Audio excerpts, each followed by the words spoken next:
Muy buenas tardes y muchas gracias. Muchas gracias por venir. Yo creo que hoy competimos con el fútbol también. Sí, bueno. Pero bueno, Eso no es competir. Es bueno tener en la vida distintas aficiones. Tenemos con nosotros a Jorge Úbeda, que Jorge es profesor y filósofo y además muy amigo de la casa. Y nos conocemos hace mucho tiempo, incluso compartimos instalaciones. Y él, bueno, pues yo creo que desde hace muchísimo tiempo pues ha tratado de hacer accesible la filosofía a la gente que ha tenido este interés, y yo creo que ha acompañado a mucha gente en este proceso, y de vez en cuando pues coge algún tema y lo desmenuza y escribe un libro, como en este caso, que ha escrito un libro sobre la fraternidad. Ahora nos explicará por qué, pero en un momento que probablemente este concepto pues es probablemente más necesario que nunca. Yo creo que él, por lo menos así lo piensa. Lo ha titulado La era de la fraternidad, y la idea que tenemos es estar un rato hablando sobre este libro, que se puede comprar ahora y luego también cuando subamos a la terraza al cóctel, y que yo creo que es muy interesante. Además se le ha hecho un trabajo muy profundo sobre este tema. Jorge, bienvenido. Muchas gracias, Santi. ¿Por qué has escrito este libro? Empezamos por la primera, por la pregunta más difícil. Pues quizá la respuesta mejor es cuando empecé a escribir este libro, ¿no? Y este libro lo empecé a escribir precisamente aquí, en Avante. Y esto va a sonar curioso, ¿no?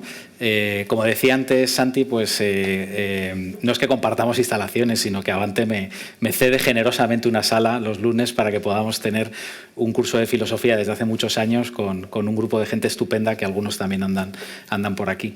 Y hicimos hace unos años un curso que lo llamamos Humanidades Poshumanas, si no recuerdo mal. Era un curso en el que planteábamos la idea de que teníamos que abordar el presente desde una idea de las humanidades renovada, diferente, ¿no? Que, por supuesto, el latín y el griego debe ser defendido, yo no voy a ser quien me ponga en contra de ello, pero ir más allá de las humanidades clásicas, ¿no? Sino abrirnos también a que las distintas ciencias también pues están dando respuestas a las cuestiones que a los seres humanos nos preocupan. Y entonces ahí me surgió toda la cuestión acerca de la necesidad de desarrollar una idea de nuestra razón, que es, digamos, como nuestra herramienta con la que nos relacionamos con la realidad, que fuera una razón plural, ¿no? Que no fuera una razón unidimensional, unívoca, ¿no? Que fuera, pues es que toda la realidad tiene que ser entendida como la entienden los físicos, o como la entienden los ingenieros, o como la entienden los filósofos incluso, ¿no? Sino que teníamos que, de alguna manera, generar una cierta hermandad de las distintas visiones, ¿no? Que podemos tener de lo real a través de las distintas disciplinas, ¿no? Y ahí fue donde comenzó este libro, ¿no? En esa pregunta acerca de, bueno, ¿y eso cómo sería posible, ¿no? ¿Cómo sería posible que estuviéramos en condiciones de abordar nuestra realidad desde una idea de que la realidad es plural, de que las personas también lo somos? Y eso me fue llevando hacia el concepto de fraternidad, ¿no? Me salía todo el rato mientras pensaba algunas de las claves de ese curso, escribía sobre cuestiones que aparecían también en esas discusiones. Pues me salía todo el rato pues la palabra fraternidad, ¿no? Fraternidad como en todos los niveles, ¿no? A nivel de lo real, a nivel del conocimiento, a nivel de lo que es el ser humano, de lo que es la política, de lo que es la ética. Y entonces, bueno, pues fue, diríamos, dando forma a este libro, ¿no? Y al mismo tiempo también este libro tiene otra motivación, y es una motivación más, quizá más personal, más cordial, ¿no? Y tiene que ver también con la propia experiencia, ¿no? de la vida, en la vida familiar, en la vida comunitaria, en la vida asociativa, ¿no? en el contacto con personas con discapacidad, con presos, con amigos, con tal, en el que vas viendo, ¿no? que el punto de partida de todas esas relaciones casi nunca es definir quién soy yo y quién eres tú, ¿no? Entonces, que esté muy claro cuál es nuestra posición inicial, porque tienen que estar muy claro quiénes somos antes de empezar a hacer algo, sino justo lo contrario, ¿no? Que el punto de partida es qué podemos hacer juntos, ¿no? Y me interesaba mucho poder responder a esta cuestión desde una perspectiva filosófica, ¿no? ¿Qué significa filosóficamente esto, ¿no? Que podemos hacer algo juntos, aunque, o gracias a, o pongamos las adversativas que queramos ahí, seamos muy diferentes, muy distintos, muy diversos, muy plurales, etcétera, ¿no? La fraternidad es el compañero, es un poco el patito feo de la tríada, ¿no? Tiene otros dos compañeros casi de eslogan, uno de los eslogans más potentes de la historia, por lo menos de los últimos años. Y son dos compañeros sobre los que se ha trabajado mucho más, dos conceptos fundamentales que son la libertad y la igualdad, y que probablemente es lo que estamos padeciendo ahora mismo. Tiene que ver con después de una etapa larga donde habíamos pensado que eran dos conceptos que en su radicalidad acaban siendo antagónicos, como desgraciadamente nos han venido a demostrar los populistas, ¿no? Que se han ocupado de hacer más difícil la convivencia de estas dos grandes utopías, como pones tú en el libro, pero nos habíamos olvidado probablemente de la fraternidad. Quien lanzó esto hace muchos años probablemente lo hizo y yo creo que tú es lo que pones en el libro, con una inteligencia grande, porque comprendía que la igualdad y la libertad convivirían mal si no había este tercer elemento de cohesión, ¿no? Entonces, bueno, yo creo que en ese programa ilustrado, que está ahora mismo en crisis, pues tú sacas, cuidado, que a lo mejor la crisis es porque nos habíamos olvidado de este tercer concepto que también era importante. De hecho, literalmente dices que la fraternidad está en la sala de espera de la Ilustración. Así es, sí. Yo creo que es verdad que el título de este libro es un título que invoca un deseo, ¿no? Un deseo de que pudiéramos inaugurar o vivir una era de la fraternidad, ¿no? No es un título que describe, ¿no? nuestra realidad, ¿no? Pero por otro lado es verdad que si ha habido un proyecto de humanidad que, con todos sus problemas y todas las críticas que merece, ¿no? Ha sido un proyecto ilusionante, ¿no? Ha sido el proyecto de la Ilustración, ¿no? Y la palabra clave de la Ilustración, que la resumen, ¿no? Este lema de libertad, igualdad, fraternidad, ¿no? Por cierto, que me comentaba una persona que al principio los que pensaron este lema iban a poner libertad, igualdad y propiedad. O sea, imaginaos por dónde iban los tiros del asunto, ¿no? Pero el proyecto de la Ilustración se resume en una palabra que es la palabra emancipación, ¿no? Emancipación.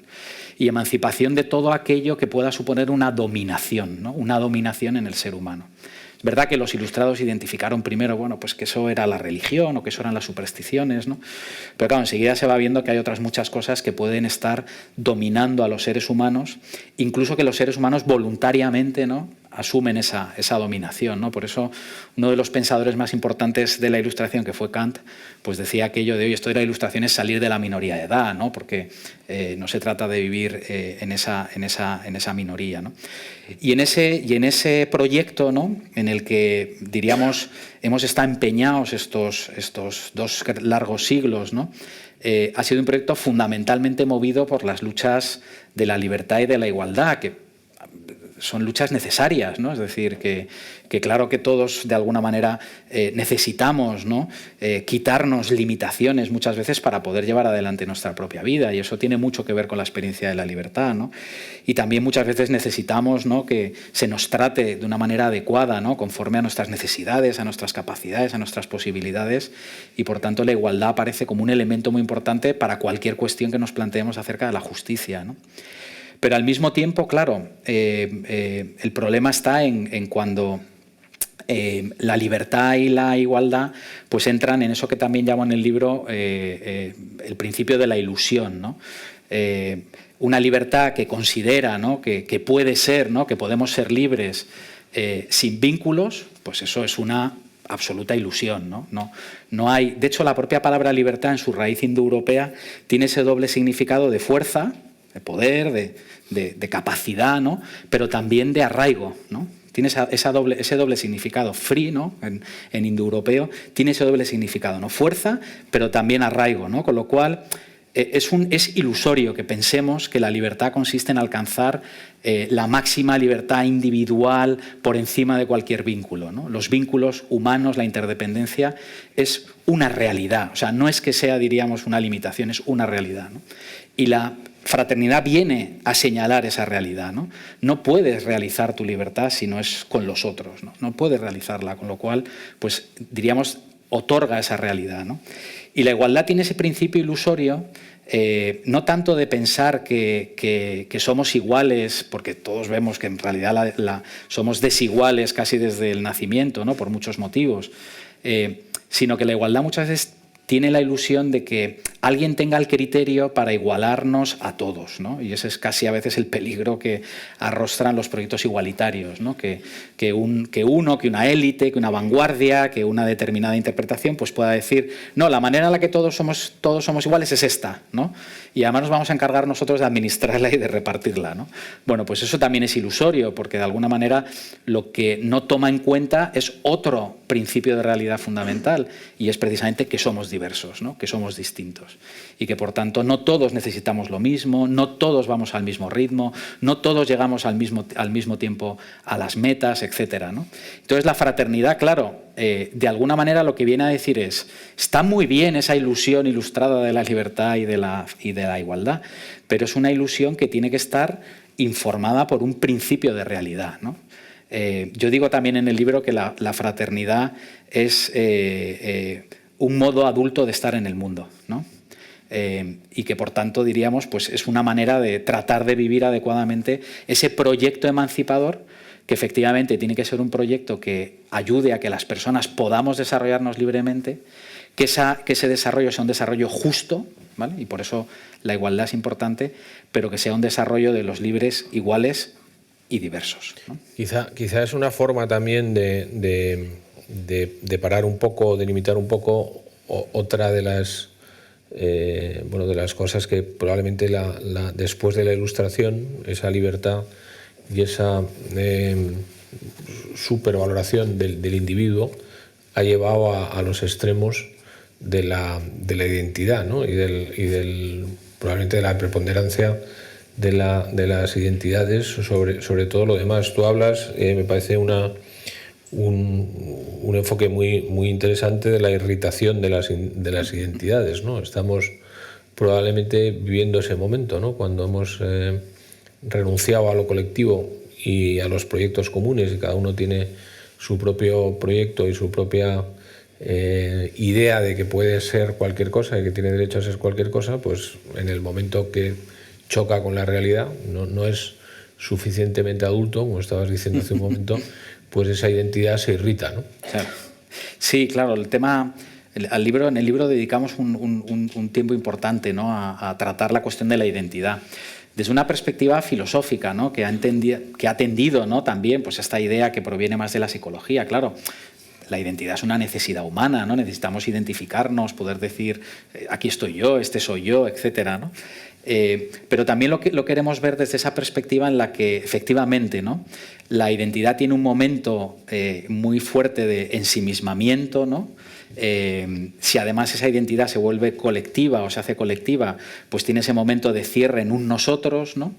Pero claro, pierde el otro momento que tiene toda identidad, y es que toda identidad es también, diríamos, una alteración, ¿no? Es decir, es muy difícil que yo sea lo que soy si no es porque estoy en relación con el otro, ¿no? Pues los niños pues se van haciendo personas en relación con sus figuras principales, con sus padres, con sus hermanos, con sus amigos, etcétera, ¿no? Nosotros nos vamos haciendo también, en la vida adulta vamos desarrollando lo que somos precisamente en relación pues, con nuestros compañeros de trabajo, con nuestros amigos, con nuestra pareja, con nuestros hijos, con nuestros padres que se van haciendo mayores, ¿no? Entonces, diríamos que vamos siendo lo que somos, pero en relación también con los otros, ¿no?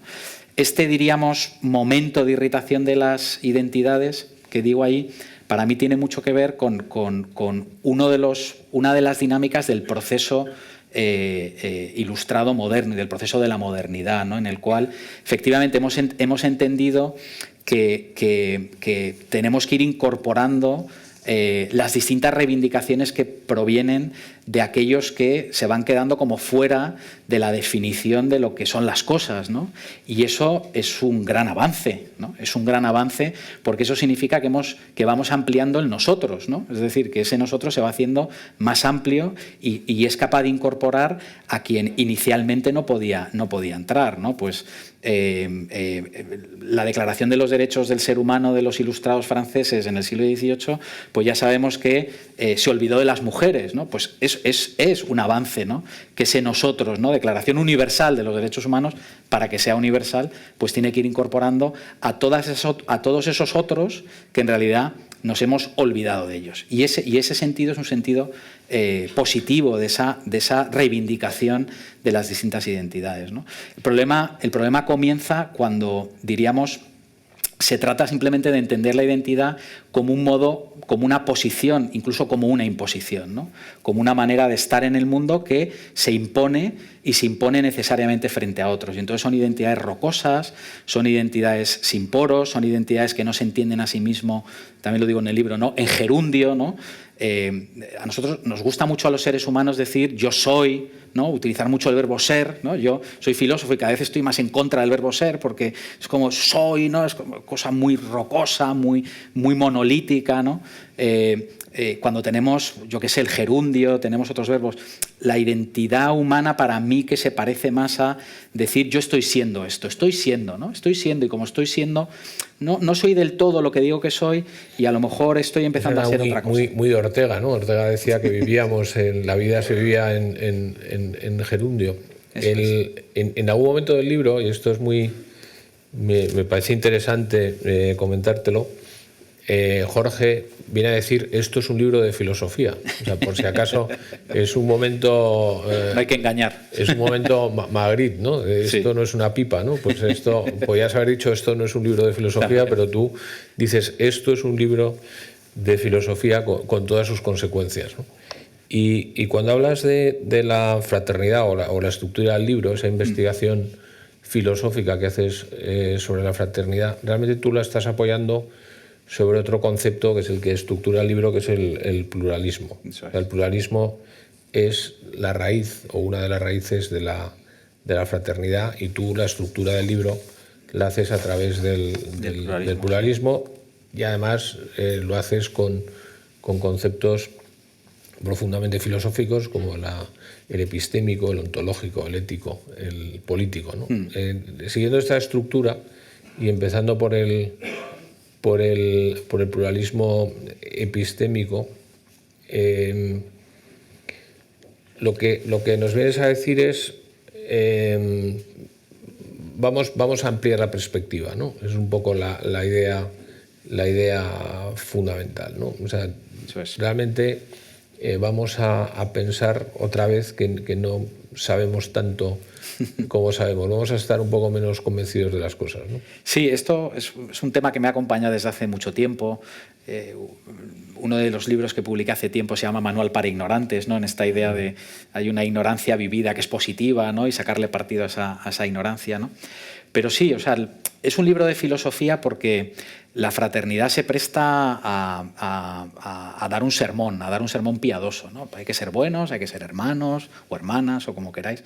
Y entonces se presta un poco a eso, ¿no? Y yo lo que quería era intentar ir a la raíz de la fraternidad porque, bueno, pues para que quede aquello por lo menos sobre unas bases que lo asienten, ¿no? Y le den una estabilidad que nos permita pensarla y pensarla juntos, ¿no? Y ver sus posibilidades. Y en ese sentido pues se hace un trabajo conceptual en el libro y demás, aunque también en el prólogo, para tranquilidad de algunos, también doy la opción de que uno pase directamente a otros capítulos y se salte los más difíciles y, en fin, elige tu propia aventura. En el libro está presente, ¿no? Y claro, el pluralismo epistémico, la palabra epistémica, pues me la perdonan también, es de estas cosas técnicas de los filósofos, pero quiere decir fundamentalmente cómo nos relacionamos con el mundo, ¿no? Tiene que ver con el conocimiento, ¿no? Cómo es nuestra relación con el mundo. El ser humano se relaciona con el mundo conociendo desde las distintas fuentes de nuestro conocimiento, que no son solamente las fuentes racionales o las fuentes lógicas, sino también las afectivas, las sensitivas.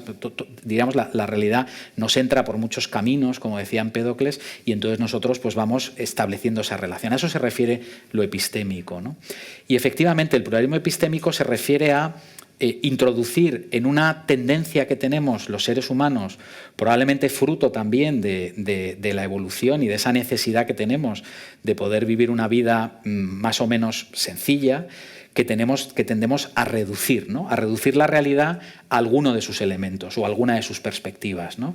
Claro, la manera más exitosa que hemos tenido de reducir la realidad han sido las distintas ciencias, ¿no? Las distintas ciencias experimentales pues han dicho, oye, pues si nosotros logramos reducir toda la realidad a unas cuantas partículas, o reducimos la realidad, ahora estamos con los algoritmos, ¿no? A unos cuantos algoritmos, o reducimos la realidad, ¿no? Pues entonces controlamos la realidad se nos hace más sencilla, ¿no? Y entonces ejercemos ese control sobre ella. Eso forma parte de una necesidad humana que yo tampoco estoy dispuesto, diríamos, como a que tengamos que dejarla atrás o que eso sea un pecado o algo así, ¿no? Bueno, eso nos ayuda, nos sirve. Si no lo hiciéramos, pues no tendríamos todos esos saberes que resuelven cuestiones de nuestra vida. El problema comienza cuando pensamos que esas reducciones que hacemos de lo que es la realidad son la realidad. Ese es el problema. Son la realidad, ¿no? El algoritmo es la realidad. Pues no. La física es la realidad. Pues no. ¿Vale? Es decir, ¿por qué? Porque o mi opinión del mundo es la realidad, ¿no?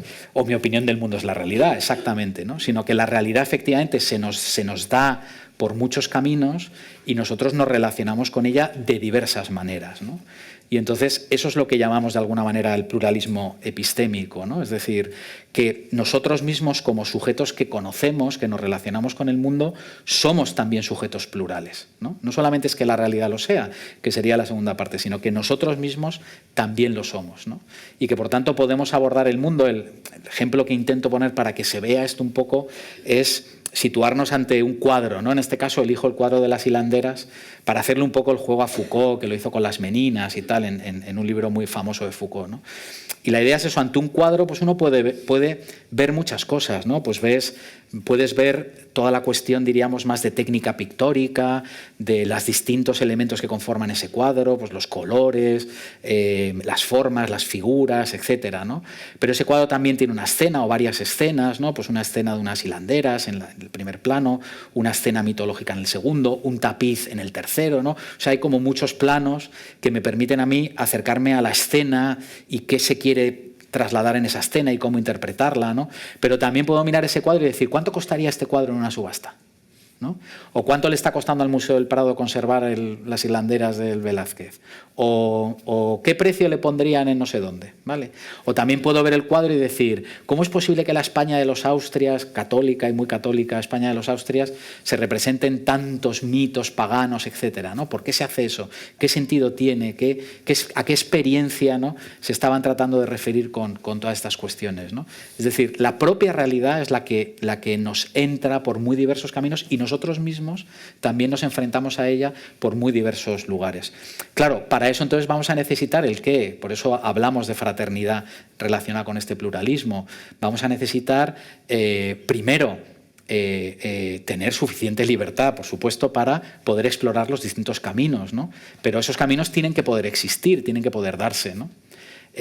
Vamos a necesitar también distintas disciplinas, distintos saberes que cooperen entre ellos para que podamos comprender esa realidad en toda su complejidad, que es otra de las palabras clave que utilizamos. Cuando renunciamos a ese... No, clases estoy dando, perdona. Cuando renunciamos a ese reduccionismo, que es lo inteligente, que es la postura del sabio como tú, ¿no? Decía Kant, que yo creo que dijo muchas cosas hace mucho tiempo y en los principios de la Ilustración, decía, atrévete a saber, o sea, mira otras perspectivas, ¿no? Conoce más, no te sal de de tu cueva. Pero decía una cosa que siempre me gusta repetir porque es el espíritu de muchas de vuestras ideas, de los sabios. Decía algo que aplica muy bien al mundo actual, tan complejo, tan difícil de relacionarte con él, tan incierto. Decía que la inteligencia de un individuo se mide por la cantidad de incertidumbre que puede soportar. Y probablemente a donde hemos ido es a reducir para evitar precisamente afrontar la incertidumbre que, por otro lado, siempre ha existido, ¿no? Por eso, en tu segundo gran capítulo, más en la parte más ontológica, le haces un guiño a Freud, claramente, sí, ¿no? Sí. Y hablas del malestar con la realidad, un poco en paralelo con el famoso malestar con la cultura. Al final, ese reduccionismo, forzosamente, nos hace vivir un mundo que nos gustaría que se comportara como nosotros creemos que es, pero la realidad es que nos frustra muchísimo porque no puede ser como hemos decidido que sea, ¿no? Exacto, la realidad siempre decepciona, ¿no? Es quizá un principio freudiano fundamental, ¿no? Claro, ese malestar con la realidad yo lo conecto, ¿no? en el diagnóstico que hago filosófico con ese reduccionismo no metodológico, sino con ese reduccionismo un poco más existencial y al mismo tiempo, claro, con esta cuestión de cómo ese reduccionismo de alguna manera efectivamente nos incapacita en cierta manera para poder aguantar esa incertidumbre, ¿no? Y es bueno también darse cuenta que quizá ante la incertidumbre no siempre todas las respuestas tienen que ser respuestas de carácter racional. Y permítanme que me explique, ¿no? Y es que muchas veces ante la incertidumbre de muchas cuestiones de la vida no hay mucho que podamos hacer, ¿no? Pero quedan todavía cosas por hacer, ¿no? Y las cosas que quedan por hacer tienen mucho que ver con un elemento de la fraternidad que es el elemento que podríamos llamar comunidad, ¿no? Entonces, ante la incertidumbre de la vida podemos reír, por ejemplo, ¿no? Podemos llorar, podemos hacer una cosa que a mí me gusta, ¿no? Que es cocinar, ¿no? Y entonces comer juntos. Es decir, hay muchas cosas que se pueden hacer cuando, diríamos, nuestra razón no alcanza, no sabe qué hacer con toda esa incertidumbre, ¿no?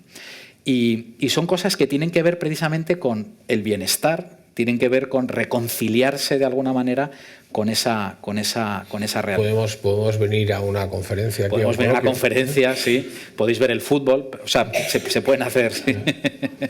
Todo el fútbol puede ser un poco reduccionista. Sí, tienden. No sé si está mi padre por aquí, que es muy futbolero, pero sí, pueden ser muy reduccionistas, sí. Afrontando esa complejidad, y una de las razones probablemente por las que explicas que todo es tan complejo, y ya que haces una metáfora muy interesante que me gustaría que nos explicaras, llegas a una conclusión, casi un principio constitutivo, de que en el fondo todo es tan complejo porque todo es relación. O sea, al final la realidad es una relación de cosas. Que cuando perdemos esa perspectiva, pues la realidad nos resulta muy confusa, muy difícil de entender, ¿no? Y de hecho la propia palabra complejidad, que es central en ese segundo capítulo, también a veces la palabra complejidad nos tiene un sentido un poco peyorativo, negativo, no nos gustan las cosas sencillas, las cosas simples, no las cosas complejas, ¿no? Y yo intento también en ese capítulo decir, bienvenida sea la complejidad, vivámosla con alegría, esto es la realidad, pues en fin, acostumbrémonos a esto, ¿no? Y efectivamente, para mí tiene mucho que ver con esa categoría de la relación, ¿no? Tradicionalmente el pensamiento filosófico, y los que hayáis estudiado filosofía en el colegio, veo muchas edades diferentes y entonces seguro que cada uno habrá tenido sus experiencias. Las categorías principales que la filosofía ha manejado durante muchos siglos han sido las categorías de esencia y existencia, ¿no? Tú quieres definir lo que es una cosa, ¿no? es una persona, lo que es una cosa, lo que es una botella. Las botellas siempre nos han prestado un gran servicio a los filósofos, las utilizamos mucho en nuestros ejemplos, pues decimos la botella es, ¿no? O la botella existe. Entonces ya nos parece que si captamos lo que es y lo que significa existir, ya estamos captando lo que son las cosas, ¿no? Y el hecho de que esa botella esté en relación con una mesa, con un vaso, con el agua que contiene o no contiene, con las posibilidades que pueda, diríamos, desarrollarse a partir de esa botella, pues esa botella se podría convertir en un regalo del Día del Padre, a lo mejor esa botella se puede reciclar y convertirse en otra cosa y está en relación con nuestra tarde, con nuestra tal. Yo empiezo a tener sed, veo ese agua que me apetece, quiero abrirla, pero estoy hablando, no quiero... En fin, es decir, es un haz, ¿no? Es un haz de relaciones, ¿no? Que realmente están definiendo lo que las cosas ni siquiera son, sino están siendo, ¿no? Entonces, esa idea de relación, ¿no? Es verdad que de alguna manera lo que muestra es que todo está relacionado con todo, que esas relaciones son además interdependientes, es decir, que para poder saber lo que es la botella en este sentido relacional, pues tengo que saber de alguna manera con qué está en relación, en qué está en relación. Y todo eso, claro, nos devuelve a una visión de lo real en el que efectivamente aumenta un poco la incertidumbre, las cosas nunca son, sino que están siendo, y eso pues introduce como la flecha del tiempo, ¿no? Las cuestiones biográficas, narrativas, también en la propia relación con esa realidad, ¿no? Y yo creo que esa visión de la complejidad desde esa categoría de relación hace que tengamos una relación con la realidad más amable, ¿vale? La realidad se nos vuelve un poco más amable, ¿no? Porque la vemos ahí también en su propia fragilidad de ser, ¿no? No es nunca del todo nada, ¿no? Entonces está siendo, ¿no? Y entonces se nos vuelve más amable la realidad misma, ¿no? Y quizá a lo mejor incluso nuestra mirada es un poco más justa, es un poco más... El símbolo... y voy a beber agua. Vas a usar tu relación con la botella, a fijarla, ¿eh? A fijar tu relación. Podría haber sido muchas cosas, pero va a ser el líquido que te va a dar de beber. En el mundo de los derivados, en las fórmulas que hay en los derivados, donde hay se analizan muchas cosas, la variable que define la relación, la letra griega que define la relación es la delta. La delta es la medida de variación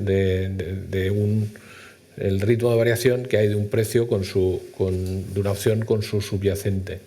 Al final, reconciliarse con la realidad en el fondo es gestionar muchas deltas, ¿no? Sí. Gestionar muchas relaciones.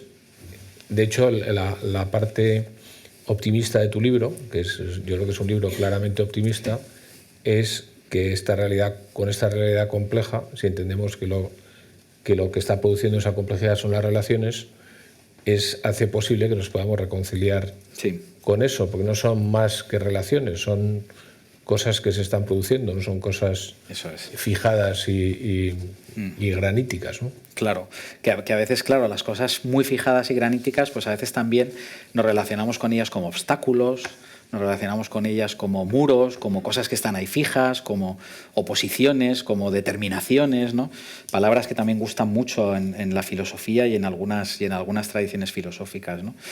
Pero en la medida en la que veamos también esa variedad, esa pluralidad de relaciones que las cosas están siendo, pues de alguna manera eso nos reconcilia con ellas y también nos pide, ¿no? Nos pide de entrada, claro, y por eso el primero y el segundo capítulo están muy relacionados, pues nos piden, claro, que miremos, ¿no? Esa realidad, que nos relacionemos con esa realidad desde esa perspectiva plural, ¿no? En definitiva, también significa saberse y sentirse en comunidad también con las cosas, ¿no? No solo con las personas, sino también con las cosas reales, ¿no?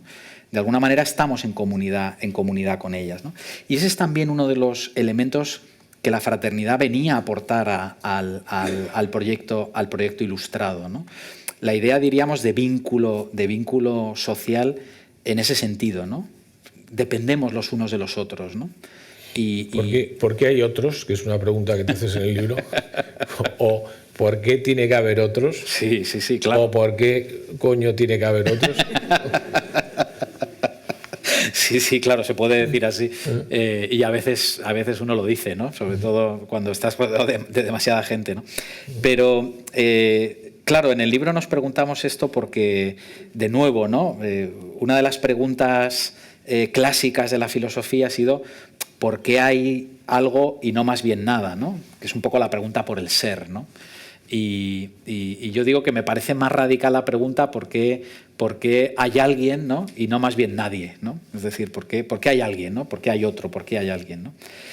Y eso de alguna manera también viene a identificar en el problema que estamos tratando de la fraternidad algo que me resulta muy interesante y que quien me puso en la pista sobre cómo lo pienso yo, no fui yo mismo, sino fue nuestro común amigo José Luis Villacañas, ¿no? Que él decía, claro, en este libro se hace una apuesta filosófica muy, muy fuerte por lo concreto, ¿no? Por lo concreto, no por el ser en general, ¿no? El ser de la fraternidad, sino por lo concreto, ¿no? Los otros, las cosas, ¿no? Y eso casi es lo más sorprendente, ¿no? Lo más admirable, ¿no? Si decimos que la filosofía comienza en la admiración o en la sorpresa o en la maravilla de lo real, la maravilla de lo real es precisamente que los seres humanos,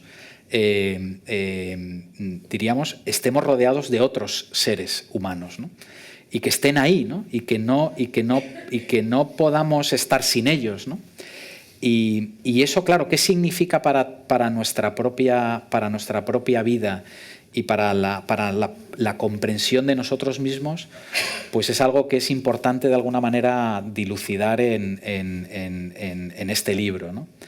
Es verdad que el libro tiene sus limitaciones en ese aspecto, porque yo, que me gusta mucho leer de vez en cuando cuestiones como de biología evolutiva y de etología animal y de investigación con animales, inteligencia animal, pues claro, uno va viendo, ¿no?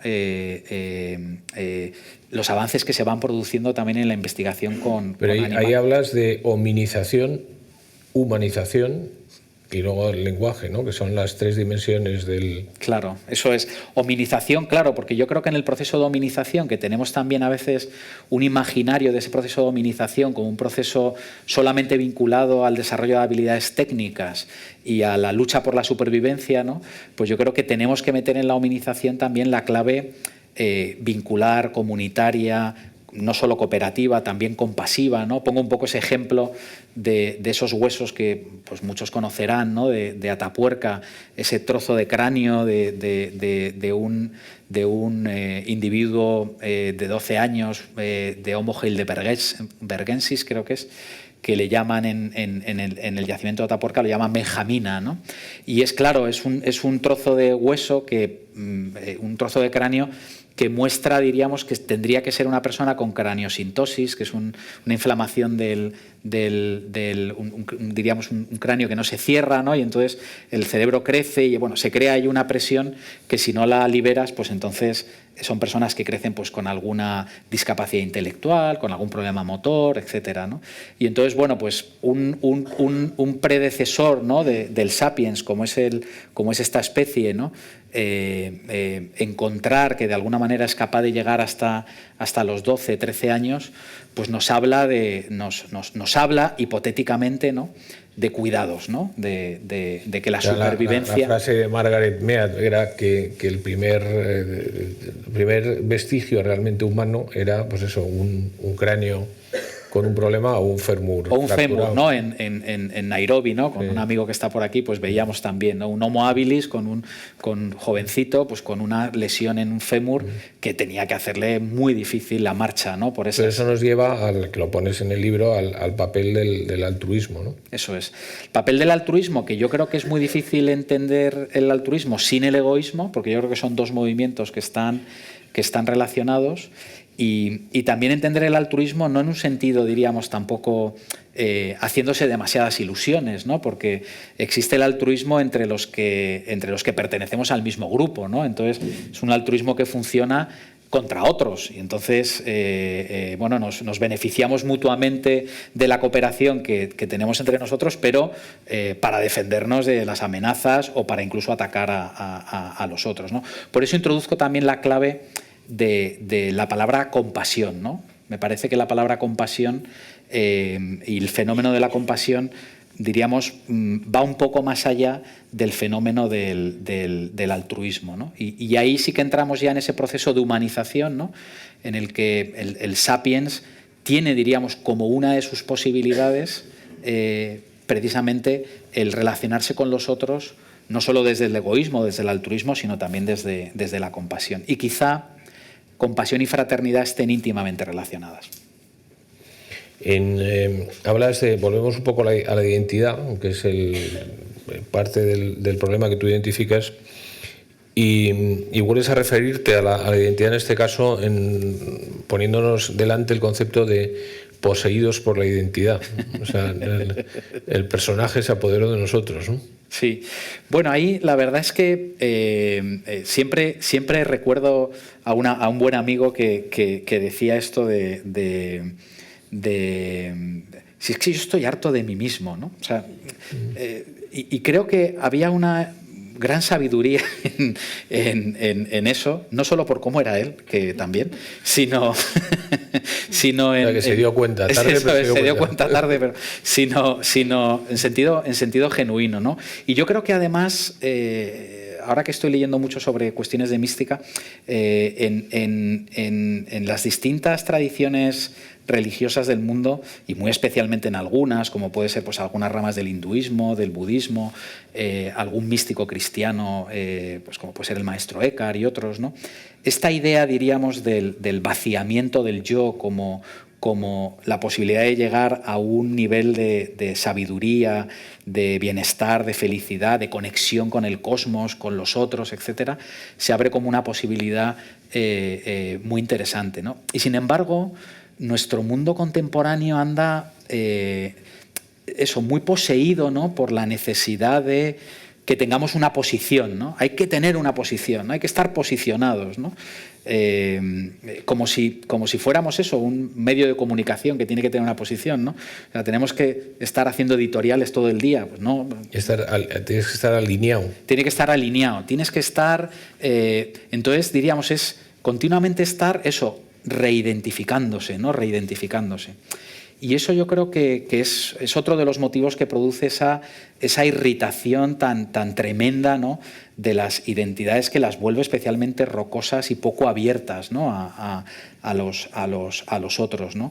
Y esa falta de apertura de las identidades. Y vaya por delante que todavía hay no pocas personas en el mundo que están esperando a ser reconocidas, en su identidad, y es un proceso que sigue siendo necesario. Está muy conectado además con la fraternidad, porque la fraternidad lo que busca es que todos podamos participar del común destino que tenemos como humanidad.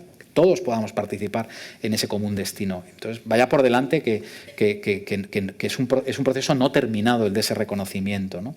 Pero desde luego ese reconocimiento irá... se puede hacer o bien galopando, ¿no?, en los lomos de la violencia, en los lomos de la idea, ¿no?, una palabra que gusta mucho también en nuestro mundo contemporáneo, que es hegemonía, ¿no?, que es que es una palabra que me horroriza, pero gusta mucho, ¿no? Y en el pensamiento político contemporáneo gusta mucho la palabra hegemonía, ¿no? Lograr la hegemonía, ya sea de derechas, de izquierdas, cultural, no sé qué, no sé cuántos, ¿no? Hegemonía, ¿no? Que es, hegemon en griego es el poder que se impone, ¿no? O sea, entonces, esta posesión de la identidad y esta comprensión de la identidad solo como un poder, ¿no?, que se tiene que afirmar y que se tiene que autoafirmar frente a los otros, pues yo creo que puede que sea un elemento de nuestra cultura muy problemático, y que quizás se pueda abrir y se pueda, diríamos, ofrecer un camino precisamente a través de estas cuestiones que tratamos en el libro de la fraternidad. De hecho, cuando empiezas a proponer soluciones, cuando te refieres ya al pluralismo ético, pues ya ahí hay alguna propuesta de solución, y precisamente para combatir esta hegemonía, esta imposición, tú abogas por un ethos, por una ética pluralista, y consideras que esa forma de ser pluralista al final es un estado de vigilia permanente. O sea, lo que nos propone es que tenemos que estar atentos al al egoísmo, estar atentos, pero no al egoísmo de los otros, sino probablemente estar atentos al egoísmo nuestro. O sea, en qué momento somos nosotros los que estamos empezando a perder a dejar que esa identidad que hemos elegido se apodere de nosotros y nos lleve a ser lo que luego no nos gusta ser, ¿no? Claro, ese etos pluralista, ¿no? Que es etos es la palabra de donde nosotros hacemos la palabra ética y generalmente lo traducimos por carácter, ¿no? Entonces, en ese capítulo, pues trato esta cuestión de cómo cultivar ese carácter, ¿no? Ese carácter fraterno, ¿no? Etos también en griego tiene un significado muy bonito que es como guarida, ¿no? Que es como guarecerse, ¿no? Que es como, en fin, como encontrar el lugar desde el cual poder volver la vida, ¿no? Vivible, ¿no? Y ese etos está efectivamente marcado por lo que llamo en el libro esa racionalidad atópica, ¿no? Y con esto de atópico lo que quiero es distinguirla de tres cosas, ¿no? Y que a veces la fraternidad se ha identificado con una de ellas, ¿no? La fraternidad, a veces oímos hablar de fraternidad y pensamos sobre todo en algo utópico, ¿no? Qué bonito, pero qué irrealizable, ¿no? Bueno, pues justo la fraternidad yo creo que no es una utopía, ¿vale? En todo caso, yo estaría dispuesto a aceptar que es un no lugar, ¿no? Un no lugar, que todavía no se ha dado lugar a ella, pero no quiere decir que sea algo que esté allí a lo lejos, ¿no? Y también diríamos, la utopía nos marca un futuro como irrealizable, la distopía, ¿no? La distopía es el lugar que está dislocado, ¿no? Ahora nos encantan las distopías, hay muchas series sobre distopías, todo es una distopía, ¿no? Y a veces también, y también están de moda, ¿no? Las retrotopías, ¿no? Esta idea de volver a un pasado que suponemos, un pasado, en fin, dorado, ¿no? Dicho en inglés, ¿no? Again, ¿no? Make America great again, ¿no? Again, otra vez, ¿no? Pero es como una retrotopía, ¿no? Ahí atrás, ¿no? En el pasado estuvo aquello que fue dorado, ¿no? Y podemos traerlo al presente, ¿no? Aunque eso no sepamos si va a dislocar el presente, ¿no? Entonces yo propongo este fundamento de ese etos en esa racionalidad atópica que precisamente es la que se sabe que no tiene de alguna manera lugar, la que se disloca del lugar, ¿no? Y que en ese sentido puede atender al presente tal y como el presente se está dando, ¿no? Y en ese sentido, claro, es un estado, diríamos, como de vigilia, ¿no? Más o menos permanente, y de vigilia permanente con respecto a uno mismo, claro, con respecto a esas tendencias reductoras, con respecto a ese ensimismamiento que a veces la propia identidad o las propias identidades lleva aparejado, etcétera, ¿no? Porque de alguna manera es precisamente la posibilidad de que podamos atender adecuadamente al presente, ¿no? La que nos va a poner en relación adecuada con los otros y con las cosas del mundo. Yo lo que he interpretado, porque me parece muy interesante la propuesta que nos haces, es que si bien la libertad y la igualdad son claramente ideales, en este triángulo de la propuesta ilustrada que volvemos, de la fraternidad, la fraternidad no es tanto un ideal, sino es más una praxis. Tú lo pones en el libro, es una praxis. Es como sonreír. Ya si tú pruebas un día pasarte todo el día sonriendo a la gente, pues de repente te pasan mejores cosas que si te pasas todo el día poniendo cara de perro a la gente, ¿no? Entonces es una praxis que probablemente en ese origen alguien pensó que era una actitud que sería favorable. Entonces yo entiendo de tu libro que lo que nos dices es, vamos a empezar a actuar de una forma fraterna, vamos a hacer una praxis de la empatía y luego veremos qué pasa, porque la libertad y la igualdad como consecución ideal, incluso que convivan, está muy bien, pero nunca convivirán si no tenemos esa praxis de fraternidad, si no salimos de casa sonriendo, si cuando estamos en el trabajo y tenemos que resolver un problema no ponemos la sonrisa por delante, ¿no? Exacto, es decir, creo que las interpretas bien y además me ayudas a pensarlo desde otro lado, ¿no? Yo hablo en el libro, ¿no? que la ética de la fraternidad, y ahora en la formulación sonará un poco raro, ¿no? pero es una ética del poder, ¿no? Más que una ética del deber o una ética del querer, ¿no? No se trata tanto de lo que debemos hacer, aunque debamos hacer cosas y tenga que haber leyes, y tampoco es una ética del querer en el sentido de que planteemos la fraternidad como un fin que está ahí y nosotros pues tendencialmente vamos hacia él, ¿no? Sino que es una ética del poder en el sentido del poder hacer, ¿no? O sea, que la pregunta ética es ¿qué podemos hacer? ¿No? ¿Qué podemos hacer? ¿Qué podemos hacer juntos? ¿No? No es solamente qué debemos hacer, sino qué podemos hacer. Y es una pregunta que de alguna manera deshace, ¿no?, ese punto de partida que pensamos que es importantísimo, que es ponernos de acuerdo en lo que somos, ¿no?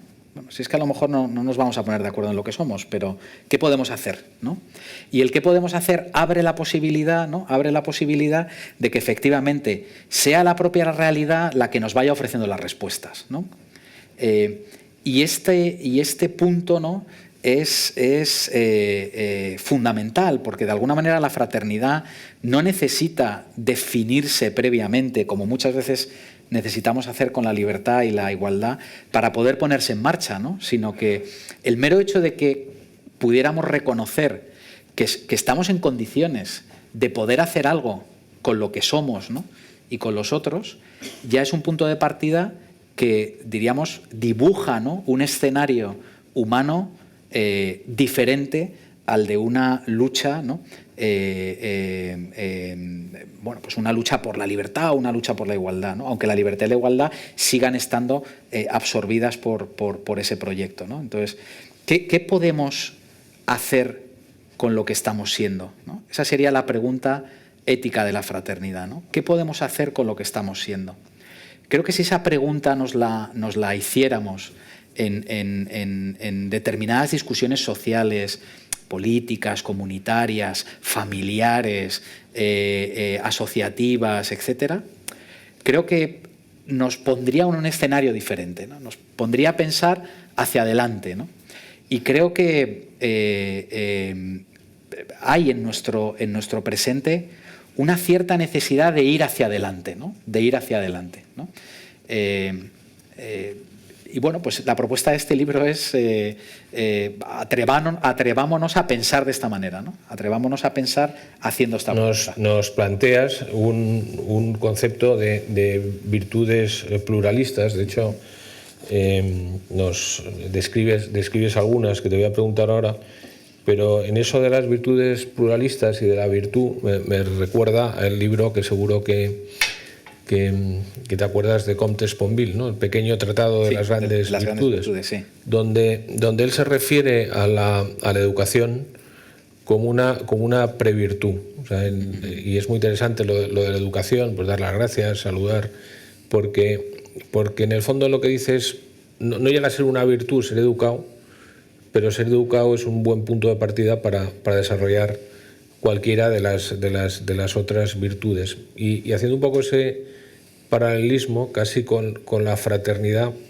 pasaría un poco lo mismo. O sea, no te voy a pedir una relación virtuosa, no te voy a pedir que seas el más altruista, no te voy a pedir que seas el más valiente, pero si por lo menos llegamos a un punto de mínimos, bueno, la plaza más importante de la Ilustración es la Plaza de la Concordia. O sea, la Concordia es otra manera, claro, de llamar a la fraternidad. Incluso había quien lo llamaba amistad civil, ¿no? Entonces, sí, es una casi lo que tú nos estás diciendo es, por lo menos empieza con la fraternidad, que luego ya llegaremos a ideales más altos, ¿no? Claro, por eso yo creo que también una oportunidad, que por cierto, la Plaza de la Concordia era la Plaza de la Guillotina, ¿no? O sea, que estas cosas hay que recordarlas, porque si no, entonces parece que los franceses han sido perfectos. O sea, el punto aquí sí que me parece que hay una oportunidad para la fraternidad, en la medida en la que estuviéramos en condiciones de pertenecer y movernos en grupos y en relaciones suficientemente heterogéneas con respecto a nosotros mismos. Creo que eso sería una oportunidad extraordinaria para la fraternidad, ¿no? Es verdad que si nuestra vida en general se mueve en los que son, ¿no?, iguales que nosotros, van a los mismos sitios que nosotros, piensan de la misma manera que nosotros, bueno, pues ahí las oportunidades para la fraternidad están un poco más cerradas, ¿no? Porque justo en ese contacto, ¿no?, en esa fricción con quien de entrada ya sabes que puede pensar distinto que tú, puede tener horizontes vitales diferentes, puede tener, por supuesto, ideologías políticas distintas, puede tener concepciones de la vida, puede tener experiencias, ¿no?, biográficas muy diferentes, ¿no? Ese punto de partida en el que efectivamente un punto de partida va a ser esa cortesía de dar por hecho que no piensas como yo, ¿no? A mí no sé si a ustedes les pasa, a mí me molesta mucho cuando me monto en un taxi, el taxista piensa que yo pienso como él, ¿no? Y empieza a hablar, o cualquiera que habla contigo y empieza a hablar de política o de lo que sea y da por hecho que tú piensas como él, ¿no? Y que le vas a responder positivamente, ¿no? Y yo digo, puf, ¿y esto por qué tengo yo que aguantarlo, ¿no? Si yo, más bien de hecho, hay que dar por hecho lo contrario, ¿no? Que somos diversos, que somos distintos, que nuestro horizonte de perspectivas. Y yo creo que la fricción más o menos continua con los distintos a nosotros nos abre esa puerta a la fraternidad, ¿no? Pero claro, eso requiere un cultivo de uno mismo, yo creo, ¿no? Y por eso son esas virtudes que apunto, ¿no?, que las dejo ahí apuntadas, que las dejo por si alguien coge y las desarrolla, ¿no? Pero cuéntanoslas un poco. Bueno, una de ellas que a mí me gusta especialmente es la autoironía, ¿no? Es decir, no tomarse demasiado en serio a uno mismo. Yo creo que esto me parece que es fundamental, ¿no? Y no pensar, ¿no?, en el comentario bibliográfico, cito una obra muy, muy interesante. Si vais a correr a comprarla, primero mirad el volumen, ¿vale?, porque es una obra de 1000 páginas casi, pero que se llama ¿Quién teme a la naturaleza humana? Y es de unos hermanos, los Castro Nogueira, uno sociólogo, otro es biólogo y otro es filósofo, ¿no? Y entonces hacen una obra conjunta a los tres para preguntarse sobre la naturaleza humana, ¿no? Y yo en ese libro aprendí de ellos una cosa que me pareció muy interesante, ¿no? Ellos hablaban cómo todo aquello que para nosotros es importantísimo, ¿no?, pues nuestras opiniones políticas, incluso nuestras pertenencias nacionales, etcétera, desde el punto de vista incluso de la evolución del córtex cerebral, están en un lugar, en realidad, que no es tan decisivo a la hora de definirnos, ¿no? Es decir, que es el que más cambia, el que más se puede modificar, el que menos permanece, etcétera, frente a capas, diríamos, mucho más profundas que tienen que ver con relaciones primordiales, con relaciones afectivas, etcétera, ¿no? Entonces, eso que nosotros consideramos que, wow, es que nos define, yo soy de derecha, yo soy de izquierda, soy del Madrid, soy del Atleti, lo que sea, ¿no? Bueno, pues tomárselo un poco menos en serio, ¿no? Es decir, la autoironía como una de las virtudes fundamentales, tomarse un poco menos en serio a uno mismo, ¿no? Hay una virtud pluralista que me interesa especialmente que comentes, que es el silencio. Bien. Claro, saber callar, ¿no? Creo que es una virtud pluralista, ¿no? Porque por esto mismo que decíamos hace un rato, ¿no? En muchas circunstancias de la vida propia y de la vida ajena, y cuando acompañas también vidas ajenas, el silencio es lo mejor que se puede hacer, ¿no? Lo mejor que se puede hacer. Porque a veces en el silencio es donde surgen las palabras que son adecuadas, ¿no? Porque muchas veces las palabras son apresuradas, ¿no? Y entonces uno tiene que callar un poco para dejar que las palabras que tengan que ser dichas emerjan adecuadamente. Y luego porque muchas veces lo que deseamos del otro y lo que el otro desea de nosotros es simplemente que estemos con él en silencio, ¿no? No que le expliquemos su vida, no que se la solucionemos, sino simplemente que estemos con él en silencio, ¿no? Y entonces el silencio nos acostumbra a estar con los otros. Yo lo he interpretado por eso que decía Lucrecio, ¿sí? que si vas a hablar, o sea, que si vas a hablar de algo que va a romper precisamente esa situación de fraternidad, porque vas a iniciar un disgusto, porque estás un poco imponiéndote a la otra. Decía que si vas a lanzar el dardo de la verdad, claro, que no te olvides de poner un poco de miel en la punta, ¿no? En la punta, sí. También, desde luego, sí. O sea, que mejor, si no vas a decir algo agradable, pues mejor no decir nada. Mejor no decir nada, sí. En la última parte, la parte más política, que es la parte que tú relacionas con el cuidado de la fraternidad, al final es un poco la posibilidad de que haya algunas instituciones que consigan que esto se pueda mantener, pero y me gustaría que lo explicaras, porque me parece muy interesante, porque haces un recorrido histórico de los mitos con los que hemos estado claro, pues, impulsando la ilustración desde pues, la razón. Luego hablas de Edipo, de Narciso, de Fausto. Me interesa mucho que lo recorras para acabar en Epimeteo, que es tu propuesta. Sí, bueno, en ese capítulo, claro, lo que trato es también de narrativamente vincular ya la fraternidad, que si ha sido algo en la historia del pensamiento, ha sido fundamentalmente un concepto político, diríamos a esos mitos, ¿no? que de alguna manera pues, nos hablan de esas circunstancias, ¿no? De esas realidades políticas, ¿no? Y ahí es verdad que me pregunto, ¿no? ¿Cuál sería el mito, ¿no? de una era de la fraternidad frente a los mitos que han sido los mitos principales de nuestra modernidad, ¿no? de la época, aunque digamos que somos posmodernos, no es verdad, seguimos siendo modernos, unos modernos un poco tardíos ya, un poco envejecidos, pero modernos al fin y al cabo, ¿no? Esa modernidad, claro, está marcada, diríamos, por un mito muy, muy importante, que ha sido el mito de la razón, ¿no? De la razón como precisamente la impulsora, ¿no? de un progreso, ¿no? Infinito, ¿no? Y una razón además entendida siempre en términos de progreso, ¿no? Y en términos de progreso infinito. Junto a esa, ¿no? A esa razón, ya pues Mary Shelley, ¿no? En Frankenstein, en la novela de Frankenstein en el siglo XIX, ya identificaba precisamente el mito de Prometeo, ¿no? Como el mito de esta modernidad, ¿no? El moderno Prometeo es el doctor Frankenstein, ¿no? Ese ser humano, ¿no? Que con las armas que le proporcionan las ciencias experimentales y las técnicas, ¿no?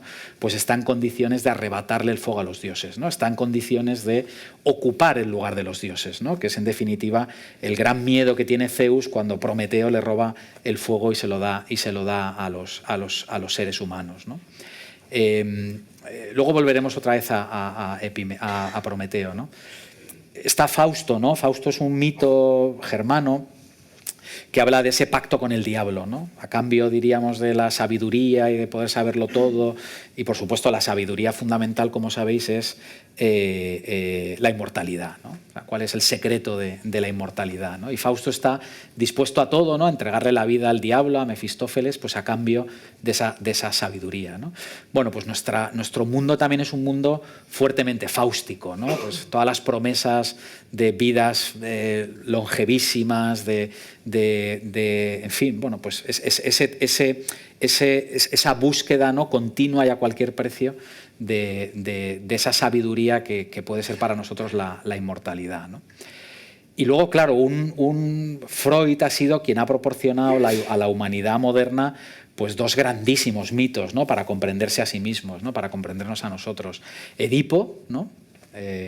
Edipo, que es ese hombre, ¿no? Pues que tiene que luchar contra la autoridad, contra el padre, etcétera.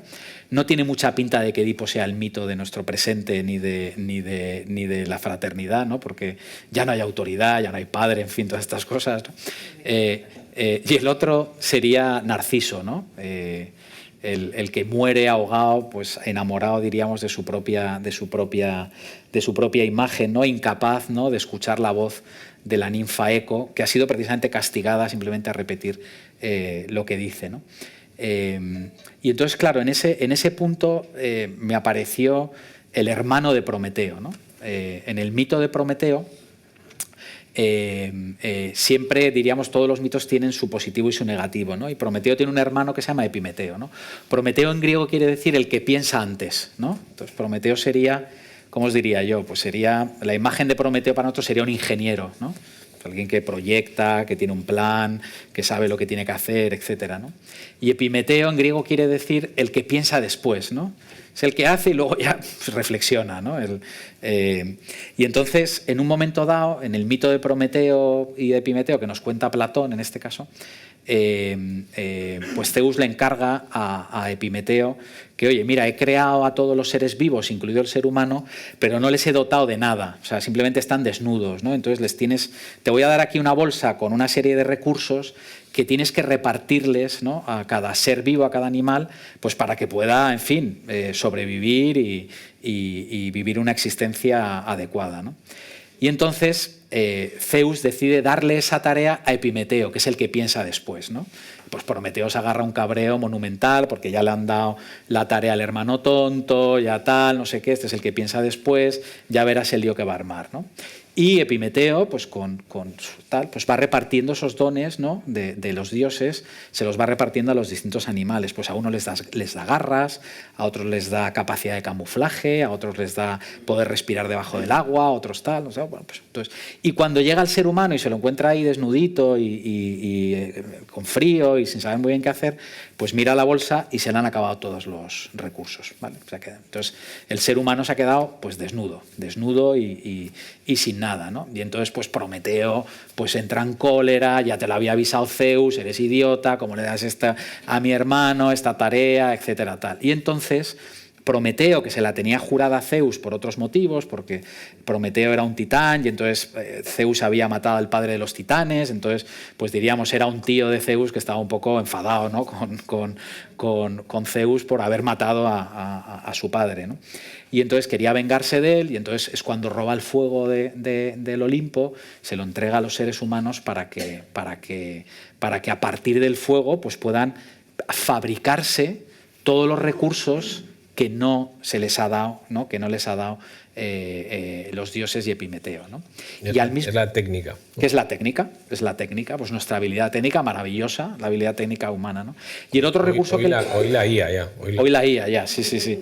El otro recurso que les da es la palabra, el logos, ¿no? O sea, como las dos cosas que necesitan, fuego y palabra, ¿no? Los dos grandes recursos del ser humano, ¿no? Palabra en griego se dice logos y luego se puede traducir por razón, entonces estamos hablando como de la razón y la técnica, ¿no? Eso como los dos grandes recursos que nos hacen seres prometeicos, ¿no? Somos seres de Prometeo porque tenemos esto, ¿no? Y entonces cuando Zeus se agarra un cabreo monumental con Prometeo, le castiga, eso ya nos lo cuenta otro trágico, ¿no? Le castiga allí en el monte y que se lo coman las entrañas un águila, ¿no? Cada día y se le regeneren, bueno, estos castigos de los dioses que son, como veis, gente muy maja.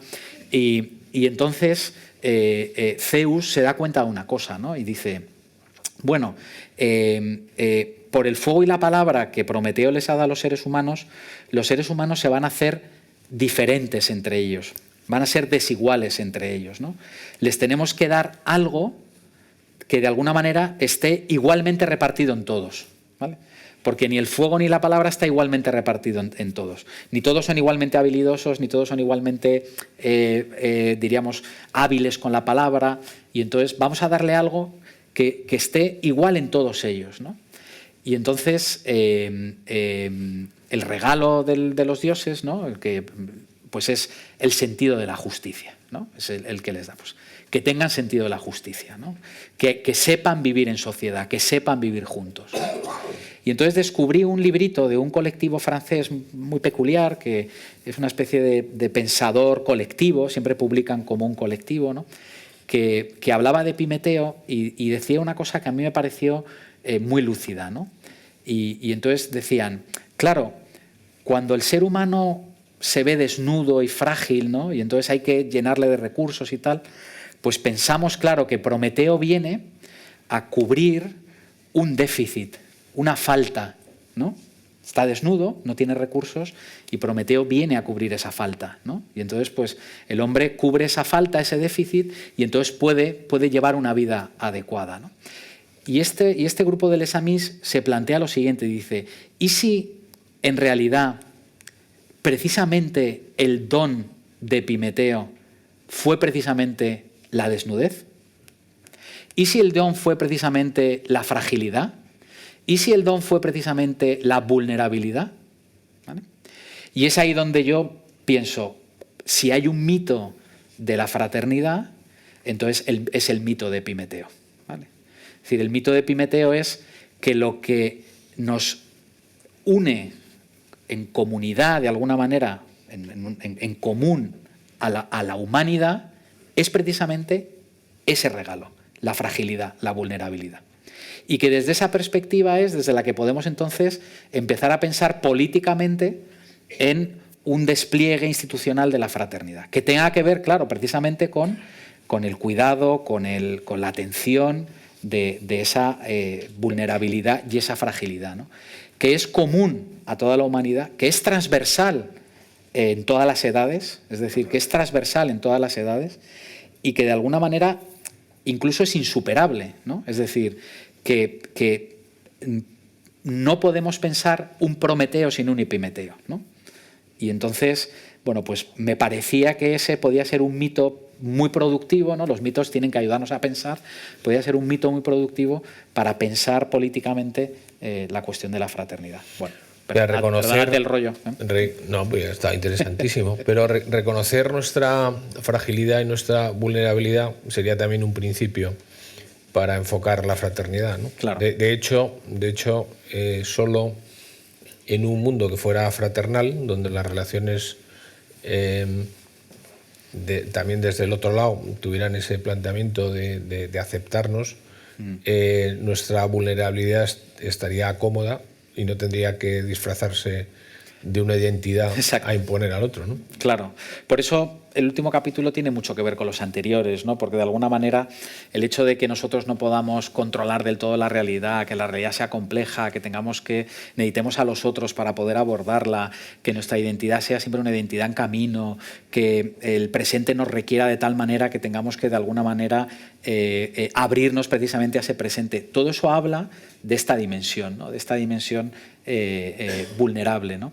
Que no tiene que ser, claro, lo interesante es que no tenemos por qué concebir en términos de déficit, ¿no? Sino que podemos concebir en términos de bien, ¿no? De bien, de don, ¿no? Que menos mal, ¿no? Que somos así, que somos vulnerables. Bueno, Jorge, hemos llegado al término, yo me lo he pasado Muchísimas gracias. Estupendamente. Yo también, espero que ustedes también. Y me gustaría despedirte con un fortísimo aplauso. Gracias.